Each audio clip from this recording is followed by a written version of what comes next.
Halo rekan-rekan, ketemu lagi dengan saya Vandana dan pada kesempatan kali ini saya akan kembali membahas tentang sebuah buku ya.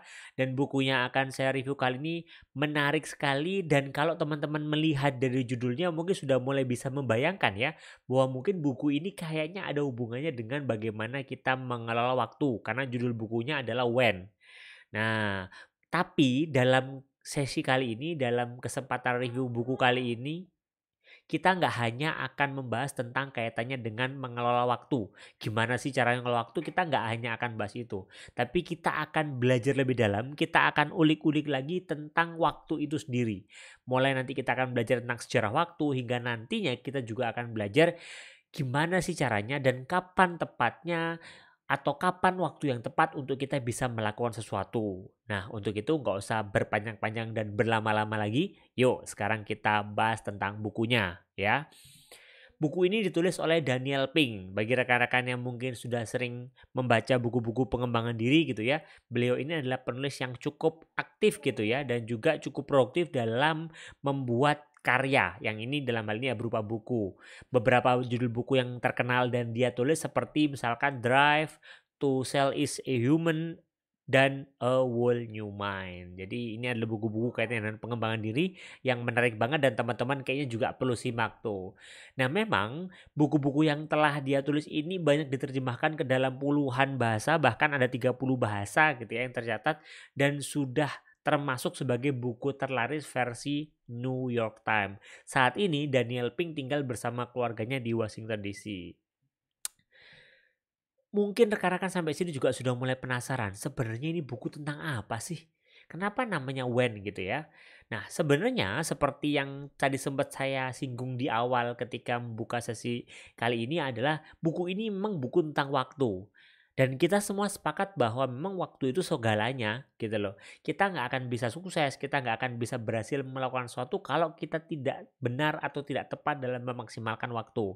Makanya banyak orang yang bilang bahwa waktu itu adalah penentu kesuksesan dan keberhasilan individu. Ya karena memang sukses atau enggaknya kita itu tergantung dari bagaimana kita mengatur strategi waktu yang kita miliki saat ini. Nah, tapi memang ini berbeda dari buku kebanyakan gitu ya. Kalau memang di beberapa buku kebanyakan teman-teman sudah familiar dengan pasti mengarahnya ke how to gitu ya. Bagaimana sih tips-tipsnya kita mengelola waktu, bagaimana caranya kita memaksimalkan waktu. Nah, tapi dalam buku ini kita ulik lebih dalam lagi tentang waktu itu apa sih? Kenapa ada waktu? Bagaimana sebenarnya waktu itu bekerja dan bagaimana kaitan waktu itu dengan kehidupan kita sebagai manusia dan bagaimana kita memaksimalkan waktu itu sehingga akhirnya apa yang kita lakukan, apa yang kita kerjakan itu bisa lebih berdampak dan, performanya meningkat.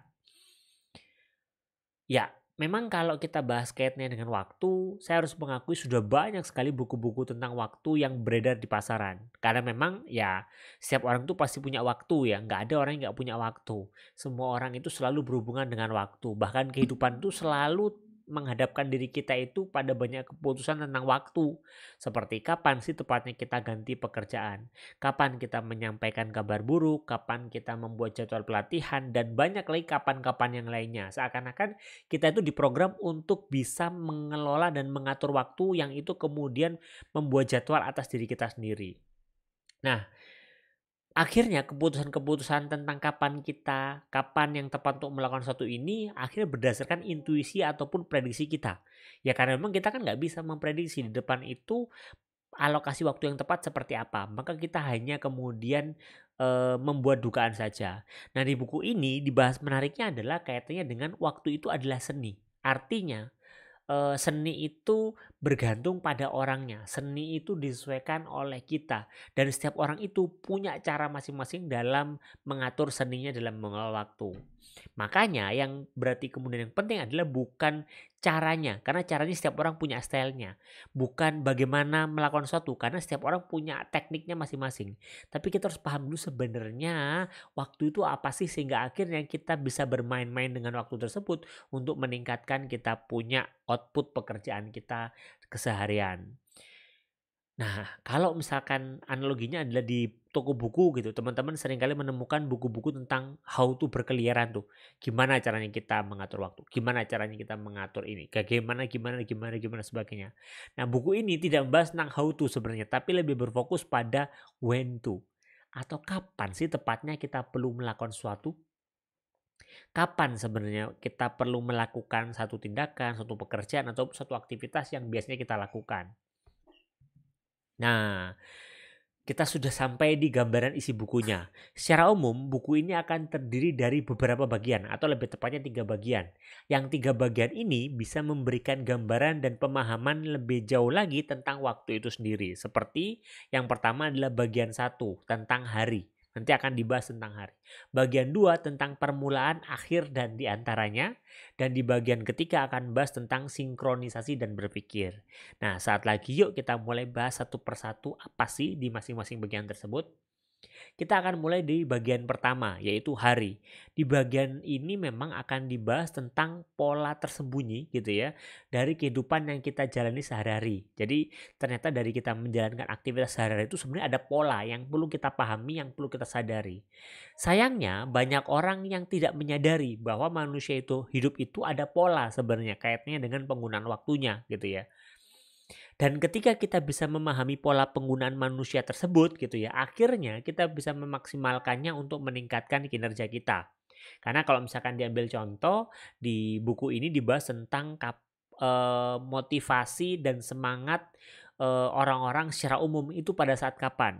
Nah, ini dilihat dari pola penggunaan waktu mereka dalam bermedia sosial. Kapan mereka kemudian men-sharekan suasana ataupun kondisi hati mereka yang bahagia dan kapan yang sedih. Dan menariknya adalah emosi bahagia, happy itu muncul di pagi hari. Yang itu kemudian makin menurun di siang hari dan naik kembali di malam hari. Nah, kita perlu tahu nih terkait hal ini sehingga kita tahu bagaimana caranya kita bisa memaksimalkan semangat kita tadi terhadap pekerjaan kita. Jadi kita tahu kapan kita bisa menjalankan, kapan waktu efektif yang bisa kita maksimalkan untuk mengerjakan sesuatu yang itu menyesuaikan dengan semangat kita. Kalau semangat kita turun, otomatis performa kita juga akan menurun kan gitu. Nah, masih di buku ini juga atau di bagian hari ini ada juga pembahasan tentang conjunction fallacy, yaitu salah satu dari cara pemikiran yang bisa keliru hanya dari kapan waktu menjawabnya. Seperti misalkan ada contoh kisah juri di sebuah pengadilan ya, yang ternyata dilakukan penelitian dengan satu terdakwa yang sama, diambil pandangan atau sudut pandang mereka di pagi hari dan siang hari. Menariknya adalah ketika kemudian ditanyakan kepada para juri itu terkait pendapat mereka di siang hari, di pagi hari gitu ya, rata-rata mereka bisa memiliki kesamaan pandangan yang itu mendekati dengan kondisi yang tepat gitu. Tapi ketika kemudian mereka ditanya kondisinya di siang hari, maka kemudian jawabannya bisa beragam yang itu akhirnya menimbulkan pro dan kontra karena sama-sama seimbang. Ternyata dari waktu kapan kita mengajukan pertanyaan itu akan mempengaruhi kondisi ataupun jawaban yang bisa kita dapatkan. Maka penting bagi kita untuk mulai tahu kapan waktu yang tepat untuk melakukan sesuatu seperti yang dijelaskan di buku ini. Nah, masih di bagian hari juga tadi itu juga dibahas tentang kapan sih sebaiknya kita makan gitu ya. Yang terpenting dalam satu hari ada pembahasan tentang kapan sih kita makan yang tepat dalam aktivitas kita sehingga akhirnya metabolisme dalam tubuh kita bagus dan akhirnya bisa membuat kinerja kita bagus gitu. Nah, ini berdasarkan riset yang dilakukan tahun 2019 di Amerika di mana ternyata pekerja yang rutin keluar di siang hari gitu ya lebih mampu mengatasi stres dan cenderung lebih sedikit lelah ketimbang para pekerja yang ketika siang itu mereka makan di meja kerjanya masing-masing dan menghadapi pekerjaan mereka masing-masing. Nah, selain itu ada juga dibahas di sini tentang pentingnya kita beristirahat dengan tidur saat bekerja. Jadi ternyata di tengah-tengah waktu jeda kita beristirahat itu perlu bagi kita untuk beristirahat atau bahkan tidur. Karena itu bisa membantu memperbesar kapasitas otak untuk belajar seperti yang di riset atau penelitian yang dilakukan oleh University of California. Nah, sekarang kita masuk di bagian kedua nih, tentang isi bukunya. Di bagian kedua ini akan membahas tentang pentingnya menemukan momentum yang tepat untuk melakukan sesuatu. Masih di buku ini akan diberikan gambaran di Amerika nih ya, tentang bahaya sebuah penyakit yang akan mengancam 26 juta remaja Amerika yang disebabkan karena para remaja itu sekolah atau berangkat sekolah terlalu dini. Nah, coba dilihat. Hanya dari belajar sekolah atau waktu mereka datang ke sekolah terlalu dini itu bisa mengakibatkan banyak fenomena negatif yang ada dalam kehidupan mereka gitu ya. Di bagian ini juga ada gambaran sains yang menunjukkan bahwa titik tengah juga memiliki dampak yang kuat. Jadi tidak hanya menentukan bagaimana permulaan kita melakukan suatu, tapi bagaimana kita menjaga momentum dan kita tahu kondisi ketika kita menurun. Sama seperti motivasi yang ada di buku ini bahwa di awal motivasi manusia itu akan meningkat, di tengah-tengah akan menurun, dan di akhir akan meningkat lagi. Maka penting bagi kita untuk tahu kapan motivasi kita itu menurun sehingga akhirnya kita bisa memiliki usaha, kita bisa mengeluarkan effort yang dibutuhkan untuk meningkatkan motivasi kita sehingga akhirnya pekerjaan kita akan bisa kita maksimalkan dengan baik gitu ya. Dan di bagian ketiga akan membahas tentang sinkronisasi dan berpikir. Di bagian ini akan membahas tentang rahasia pemilihan waktu secara kelompok. Ya, banyak orang yang nggak menyadari bahwa manusia itu adalah makhluk sosial. Kita terbiasa beraktivitas, bekerja dalam hal kelompok. Artinya, ketika kita bisa memaksimalkan hal tersebut untuk meningkatkan performa kita, artinya itu bekerja secara kelompok, maka akan banyak pekerjaan-pekerjaan yang bisa kita maksimalkan gitu ya. Karena banyak hal yang kita lakukan di rumah, di sekolah, ataupun di kantor, itu kita lakukan bersama dengan orang lain. Dan bahkan kemampuan kita dalam bertahan hidup itu dipengaruhi dengan kapasitas kita dalam berkelompok atau berkoordinasi dengan orang lain terkait waktu. Maka banyak orang yang menyadari bahwa ya saya kan punya waktu sendiri gitu ya. Menentukan waktu pribadi memang penting. Tapi waktu kelompok juga sama pentingnya untuk berkoordinasi. Ketika kita bisa tahu bagaimana kita memaksimalkan koordinasi kelompok dan juga memaksimalkan waktu kelompok, itu akan membuat kita makin tergerak dan kita bisa ikut tergerak untuk menjalankan apa yang telah kita rencanakan. Ya kalau kita gampangnya adalah kalau kita bekerja secara individu, secara sendirian pasti kita akan males kan. Tapi ketika kita bisa memaksimalkan jadwal kelompok gitu ya, kita bisa kemudian membuat waktu, sinkronisasi jadwal dengan kelompok orang lain, maka akhirnya itu akan membuat kita makin tergerak dan meningkatkan performa kita di aktivitas kita sehari-hari. Nah, sekarang sampailah kita di bagian kesimpulan. Secara umum, buku ini pas untuk dibaca oleh siapa saja yang sudah pernah belajar membaca buku kaitannya dengan bagaimana mengelola waktu, tapi merasa masih ada yang ganjel nih. Merasa masih ada yang aneh, kok kayaknya saya sudah belajar cara mengelola waktu, tapi kok masih belum dapat feel yang pas ya. Kayaknya saya masih ada beberapa pertanyaan saya tentang waktu yang saya ingin tahu lebih dalam gitu ya. Nah, buku ini pas banget karena di sini akan bahas rahasia-rahasia tentang waktu yang gak banyak diketahui sama orang gitu. Nah, buku ini juga pas untuk dibaca bagi rekan-rekan yang sangat ingin mendapatkan insight baru kaitannya dengan kapan sih kita menggunakan waktu dengan tepat, kapan sih kita waktu yang bisa kita lakukan untuk menggunakan atau melakukan sesuatu dengan tepat sehingga dampaknya bisa terasa dan efektif berdasarkan beragam riset yang dilakukan oleh Daniel Pink.